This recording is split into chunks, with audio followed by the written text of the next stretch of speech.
Hello, everybody. It's Stephanie Kokocha again from Unveiling the Spirit.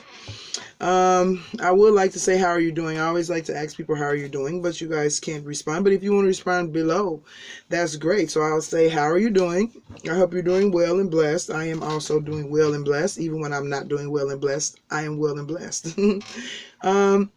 So anyway, I want to talk today about this R.Kelly stuff. I laugh about it, but it's not funny. I just laugh about it because I see the extreme reactions on social media about people actually getting upset with each other about this R.Kelly stuff. And I just think it's crazy. It's just really crazy.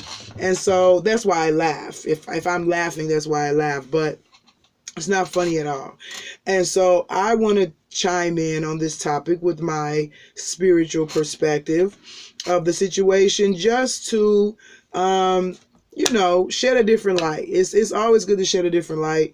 We as people, we get so caught up in what we think and what we feel and blah, blah, blah, that a lot of times we just need a different light. And actually, that's what God does. He sheds a different light. He sheds a bigger light. He sheds a real light, because a lot of the stuff that we are seeing is not even a tenth of the truth. And so God comes in and just makes that our light a little bit bigger so that we can see the truth more clearly. And so that's what I want to talk about today, because I think there's a few things about it that needs to be addressed. So in case any of you don't know about the R.Kelly controversy, I will say it in a basic form, just in case you don't know. R.Kelly is a very popular R&B singer and producer from, I think, more so the 90s. I definitely listened to him growing up, loved his music. Of course, as I got older and became a Christian, I didn't listen to it as much, but I know he's a very, very popular guy. I think anybody within late teens to probably 40s during the 90s knows who R.Kelly is. And so, especially if you're from Chicago, which I'm from Chicago, so of course I know who he is. So anyway, there's a lot of stuff going on about him being basically a sexual predator, especially of young underage girls. And that there was a documentary that came out recently that really made it out to be that he's been doing this horrible stuff behind the scenes for all these years, and he hasn't been held accountable, holding girls prisoners in his house, brainwashing them, starving them, beating them, having them participate in orgies, taking them from their parents, all kind of stuff. And then, but the main thing is sleeping with underage girls. There was a video back, I forgot what year it was, that there was a video circulating of him being with underage girls. He claimed that was not him in the video. He was not charged. He did get charged for that, but he went to court and he was found innocent for it.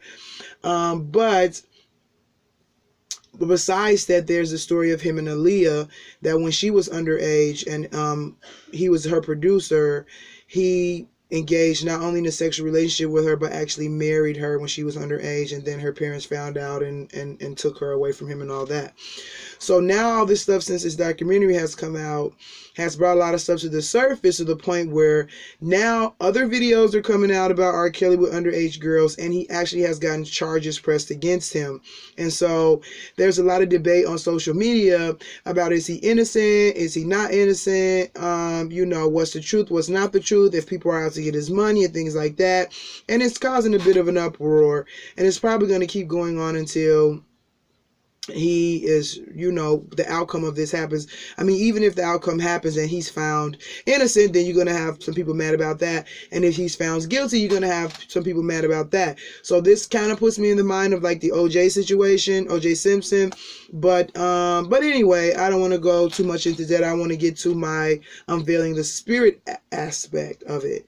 So one thing that I noticed in all of this, talk about R. Kelly, is the way people judge situations. That's what stands out to me. And I know everybody that's judging the situation is not Christian, but it's still good to have a better sense of judgment in general. And so I just that is what stands out to me the most. So that's more so what I'm going to focus on and just revolve it around the R. Kelly situation. But as Christians, because I'm a Christian and I'm trying more to appeal to a Christian audience, and I recognize that. So as a Christian, the first thing we need to do is understand what it means to judge, because judging has two different aspects. Okay, so you automatically know the negative aspect where people say, oh, you can't judge me, and the Bible says not to judge. Okay, but then you also have the judgment in the sense of making conclusions about information. That's different. So I think the difference between those two things is judging is deciding what a person does not deserve or deserves to happen to them based on what you think. You know, we don't have a right to make that call because we don't have all the information, enough information about that person to make that call. Only God can do that. So when you have a person that, you say, that robbed a bank. It's not really a good example, but I'm just going with the first thing on my mind. And then the person gets killed for robbing the bank. And then you say, well, that's what they get. That's judging. You don't have a right to say that that person deserves to die because they robbed a bank. You can't make that determination. You don't know the circumstances. You don't know why the person did that. You don't know what kind of upbringing they had. You don't know all the factors that went into them making that decision. That's why judgment is reserved for God, because he has all that information and he can make a totally fair judgment on that person based on all the information. We don't. So we have to be careful about doing that. Now, when it comes to judging a situation, that is different, because you are basically taking the information that you do have and coming to a conclusion about that information, not necessarily deciding based on that conclusion what the other person deserves or what they don't deserve, And so it's a thin line, and I think a lot of stuff with God is a thin line, and so you have to know the difference between the two and put things in their right perspective, because a lot of times lies and confusion and things like that only comes from things not being put where they're supposed to go, And so what I'm talking about is judging a situation, not necessarily judging a person. Okay, so make that distinction. And I think as Christians, we are supposed to do that. The Bible talks about Christians judging the world, which is more so the first judgment that I'm saying. But it talks about us having the ability to judge things. The Bible says Christians judge everything, but they are under no one's judgment. So we have to, and I think in that capacity, God is talking about drawing conclusions based on the information that we have, especially Christians, because we not only should we have physical information, but we also have spiritual information at our disposal. And so, we need to make sure we are judging situations, not necessarily people. And so the first thing, I have a little list here. That's why I keep looking over, because I don't want to get off track. But the first thing in judging a situation using the R. Kelly situation is you cannot show favoritism or bias. That automatically contaminates your judgment. Your judgment should be totally rooted in what's right and what's wrong. It has nothing to do with color. It has nothing to do with class. It has nothing to do with clothes, beauty, any of those factors. All judgments should be rooted in what is right and what is wrong, nothing else. And so what I'm noticing with this R. Kelly thing is a lot of people are judging R. Kelly based on the fact that they liked his music. That is not a good way to judge things. You are automatically a contaminated judge. You are automatically showing favoritism and biasness because you are judging something that you like about him that has almost absolutely nothing to do with what he's being accused of. I mean, there are some connections there, and I'll get into that. But for the most part, you can't say because you liked his music, he did not commit a crime. That is not a judge. That is being biased. And so even the Bible tells us not to be biased, not to show favoritism, because when you show favoritism, you put the principles of right and wrong aside. You know, those have to be first, and everything has to fall under those categories in order to be a good judge.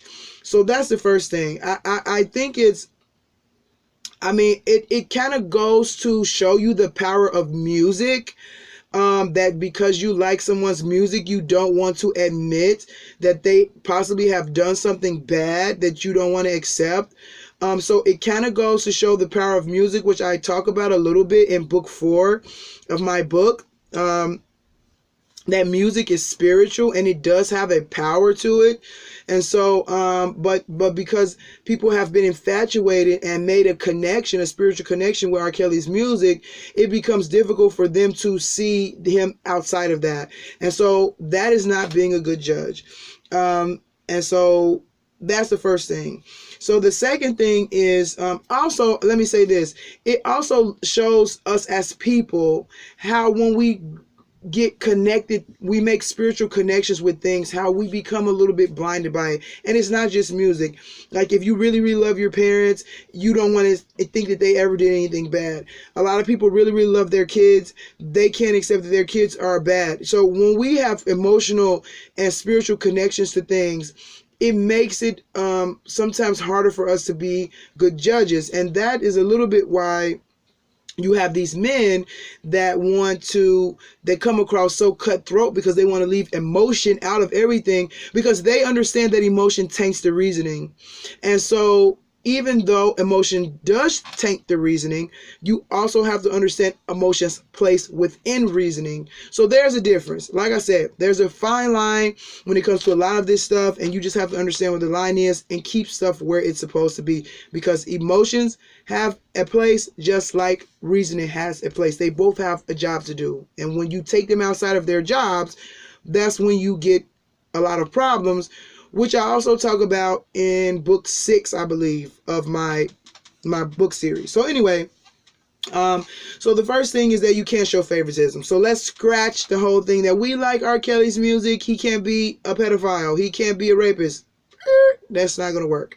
Okay, so beyond that, if you take the music out, the second thing that you have to do is, whatever judgment you come to, conclusion that you come to, you have to understand that you were not there. Like I said, a lot of the two different types of judgments that you have, both are based on information. So God has all the information to make way bigger judgments than we do. We have a small amount of information to make judgments based on the information that we have. The fact is, when it comes to what R. Kelly did or did not do, you were not there, and you don't have the information to know if it's true or not. You were not there. So you always have to leave room. If you were not there, you always have to leave room for the possibility that there's something that you're missing because you were not there. So it would be stupid of me to say, oh, I know for sure that my brother did not hit so-and-so in the eye and I was not there. I can say that doesn't sound like my brother. I don't think my brother would do that, but I wasn't there, and then go have a conversation with my brother. That is how you balance things out and actually get to the truth of the matter instead of just what you think and going off your biases. So don't show favoritism, and then recognize that you were not there. When you recognize that you were not there, you make yourself more open to receiving the truth. Because the thing is, when you draw conclusions based on limited information and other information comes in, you are more reluctant to change and adjust your conclusion with the new information. So it's important to leave yourself open to taking in new information so that there can be some adjustment in your conclusions. If you make those conclusions prematurely, you're going to be reluctant to say, okay, maybe I was not totally right about that, or actually people don't like to admit that they were wrong, so it makes it easier, it makes it harder for them to then take in the new information. So when you leave yourself open to say, you know what, I wasn't there, when new information comes in, you can add it to your little bucket, so to speak, and then say, okay, now that I know this, it kind of changes my perspective on this, you know. So you have to leave it open. Not only that, you have to always be, the main point of doing that is to be open to the truth. You always have to want to get to the truth more than you want to just feel better or not feel bad or make everybody be okay or have everybody be punished. You have to be open to the truth. So when you leave your information box open to receive new information, the main point of doing that is because at the end of the day, no matter how much you like R. Kelly, no matter how much you dislike R. Kelly, the objective is to get to the pure, unadulterated truth of the matter of what happened. Because if he did do it, you don't want him to get away with it. If he didn't do it, you don't want him to go to jail for something he didn't do. So the consequences or the conclusion of the whole matter has to be based on what I said in the beginning, right and wrong. Not what I like, not what I think, not what I want, but what is right and what is wrong. What is right is, if he actually did those things, does he deserve to go to jail? Yes. And that is more important than me liking his music. You understand what I'm saying? So you have to be open to the truth. You have to be ready to get to the base, the nitty gritty of the truth, regardless of how it conflicts with your biases and even what you hope to be true. I hope he didn't do those things. Of course I do. Because if he did do those things, then there's a long trail of damage to young girls and women left behind him that I don't even want to think about, you know. So I hope he didn't do it. But if he did, yes, he deserves to go to jail. If he didn't, no, he doesn't deserve to go to jail. That has nothing to do with his music. Okay, so you have to be ready for the truth. You have to leave your mind open to accept the truth and understand that you have a limited amount of information because you were not there to witness the situation firsthand. You're taking his word, which is fine to a certain extent, but you also have to realize that we are all human and there is totally possible that he could be lying. Like, seriously. Okay. So, I even do this with my own kids. So it's not, I see some parents, their teachers are like, oh, your daughter did this. And they're like, no, my kid doesn't do that. I will say, I know my kid is just as capable of doing evil as any other human being on the face of the earth.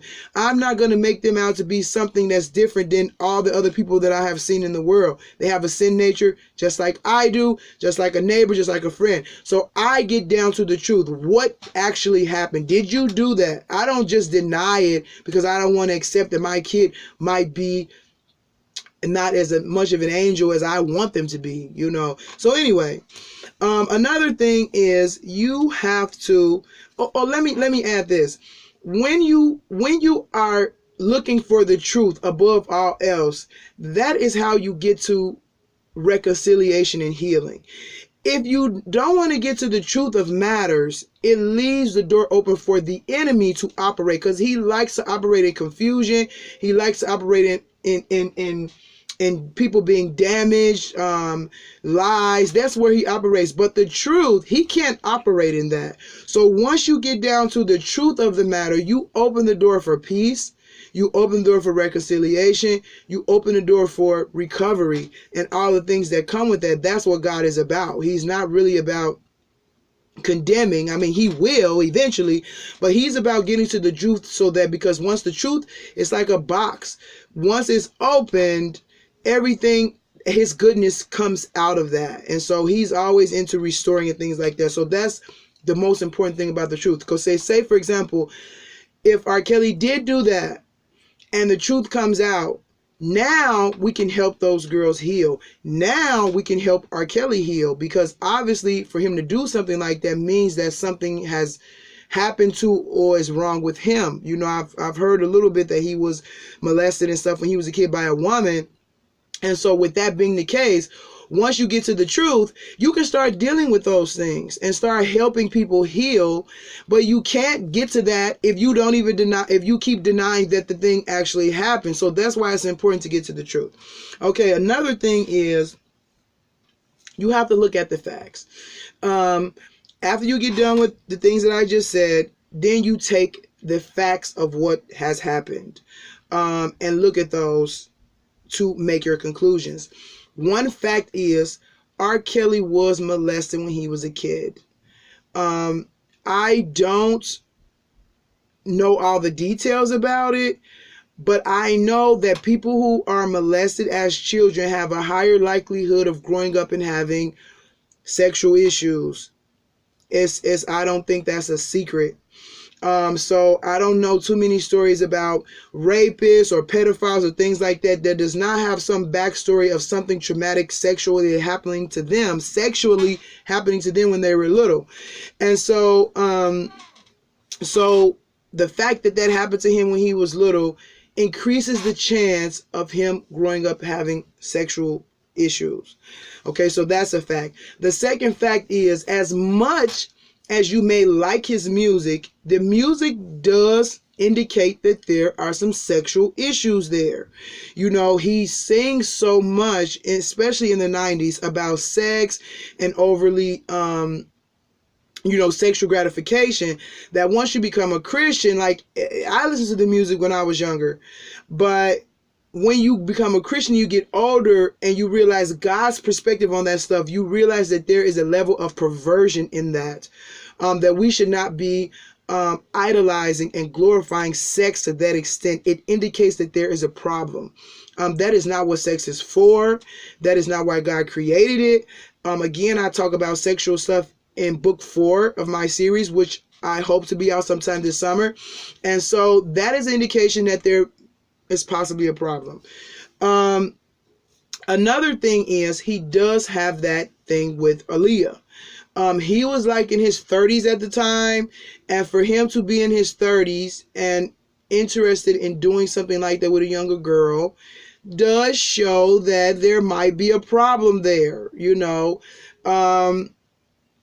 I don't want to go into details about if it was consensual or non-consensual and things like that, but I would say most people with a 16, 17-year-old daughter does not want her being with a 30-year-old man.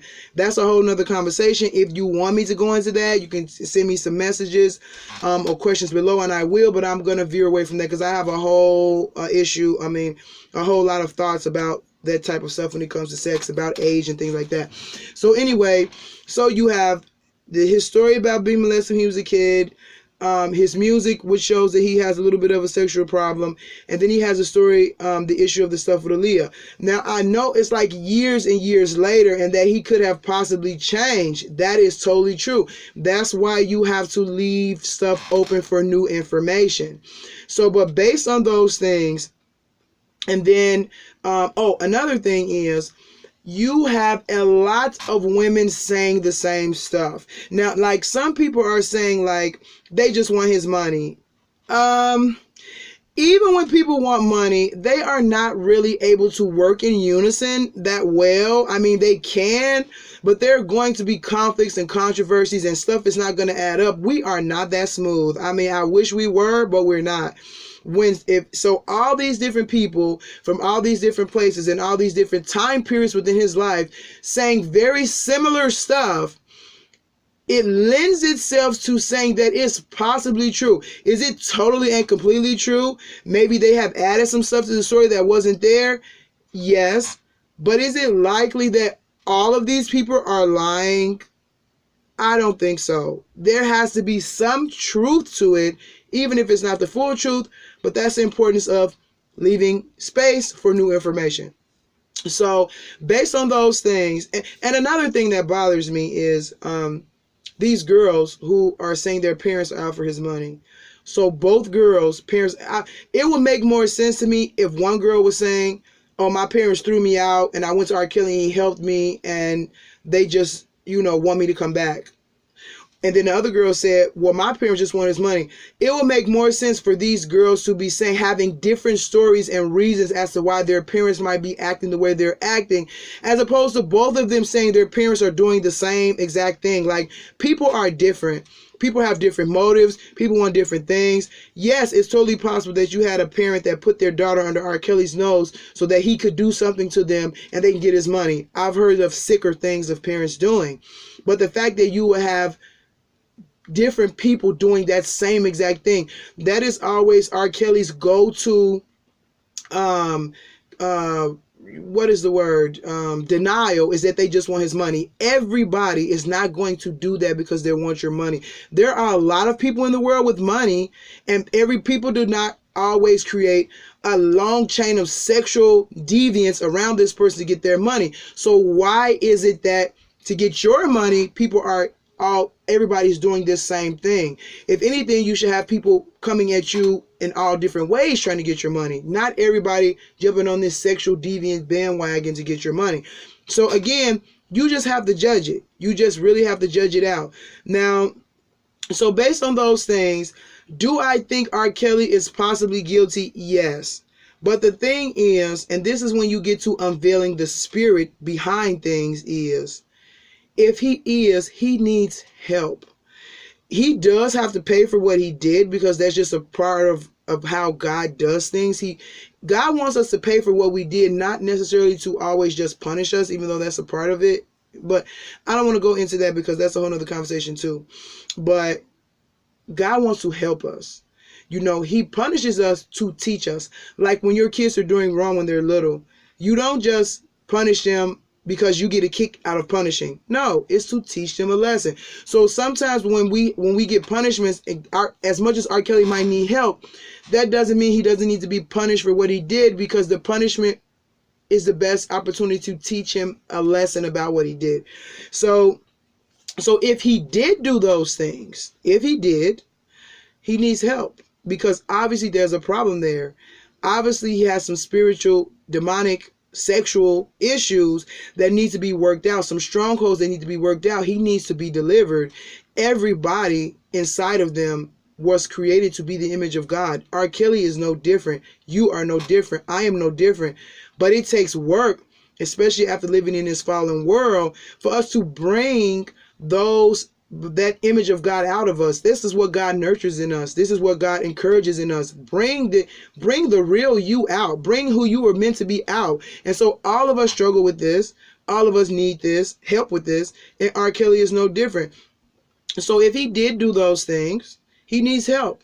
And I feel bad for him that something that happened in his childhood brought him to this place in his life. But we can't deal with that until we acknowledge what has happened. And so R. Kelly can't deal with his own issue unless he acknowledges what has happened. And so once that is acknowledged, and you take responsibility for what you did, and you realize how bad it is and how you shouldn't have done it, that is when healing can come in. That is when revelation come in. That is when the new you can be that's when you can be remade. You know, so I don't look at it, even if he is guilty, I don't look at it like, oh, he's just such a terrible villain that needs to be executed and thrown off the edge of the earth. No, he needs help. We all are God's kids. And God wants all of us back. So he needs help. He needs prayer. And that's another important part of judging things. You should always pray. Always pray. Pray for R. Kelly to be delivered from whatever it is that he's struggling with. Pray for those girls, if something did happen to them, that they find healing. Pray for the truth to come out, because if people are lying on him and trying to destroy his life, the truth is what's important, and the truth should prevail. So you pray for the truth to come out. You pray for people to be healed. You pray for people to be delivered. You pray that the devil does not win in deceiving people on either side of the spectrum. And so when you have that kind of perspective when it comes to judging things, that you don't show favoritism, you recognize you were not there, leave yourself open for the truth and new information, look at the facts, and pray that the truth will come out, even if it's to yourself or others. Pray for it to come out. When I watch crime shows, which I don't really watch anymore because they bother me too much, I always pray, God, let the truth come out. Let the truth come out. Because if they're innocent, they need to be free. If they're guilty, they need to pay for what they've done. So I just always want the truth to come out. I'm not bent on seeing a particular outcome either way. I just want the truth to come out, and that's how we should be. But so often we make up our minds about what the truth is, and then we put all our effort into bringing that truth out as opposed to the truth out, even if it's outside of what we've already been thinking or have concluded. There's some other issues that I want to go into about this, so I'm going to make a part 2 of this video, but I don't want to do it here because this video is always getting to like 30 minutes. So I'm going to make a part 2 of the R.Kelly issue, you guys can join me on part 2 if you want to hear what else I have to say. But that's basically what I want to say about judging stuff, especially as Christians. We need to judge stuff from a much better perspective than what we do. And, you know, if you can use what I said, use it. If you can't, throw it in the garbage and move on with your life. So thank you so much. And I'll put out part 2 here very shortly. And you have a blessed day. Thank you so much. Bye.